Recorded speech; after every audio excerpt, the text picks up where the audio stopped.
Hello and welcome to the Daily News Harvest, the most important events in Yemen, read by Nabil Al-Sam'i on Al-jumhoor channel. The member of the Joint Forces Command in the West Coast, Brigadier General Sadiq Duwaid, in a tweet on Twitter, recalled the tragedy of detainees in the prisons of the Houthi militia loyal to Iran, calling again for the release of all prisoners. On the occasion of the International Day Against Torture, which happened on the 26th of June every year, Duwaid said, "We remember the tragedies of Yemenis who were subjected to various brutal forms of torture inside the Houthi detention centers."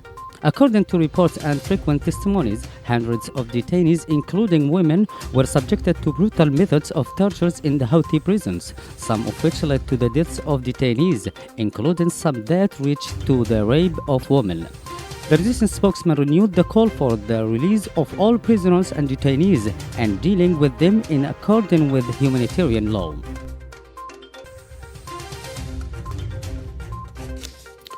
نريد يمن اتحادي آمن ومستقر. Today, Saturday, the temporary president Abdurrabbu Mansour Hadi directed a ceasefire in Abyad, calling for bloodshed and seizing the efforts made by Saudi Arabia to implement the Riyadh Agreement. Hadi said in a television speech during a Yemeni meeting in Riyadh that the Riyadh Agreement represents the only way out to end the crisis with the Transitional Council, which should be implemented in full, calling for the supremacy of the public interest and unification of fronts against the Houthi coup.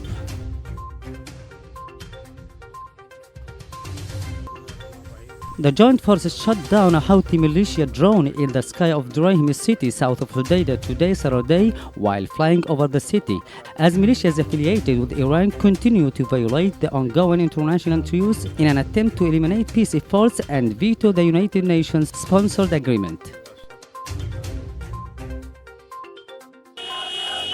Hundreds of people in Shabwa Governorate went out today, Saturday, in a rally march in a Sa'id Directorate to condemn the practices of the Islah Party militia against people of Shabwa in a Sa'id and Gardan Directorates. Participants raised banners with slogans calling for the expulsion of the Islah Party militia, condemning the murders of children and women, and the bombing of cities and villages, which are crimes against humanity.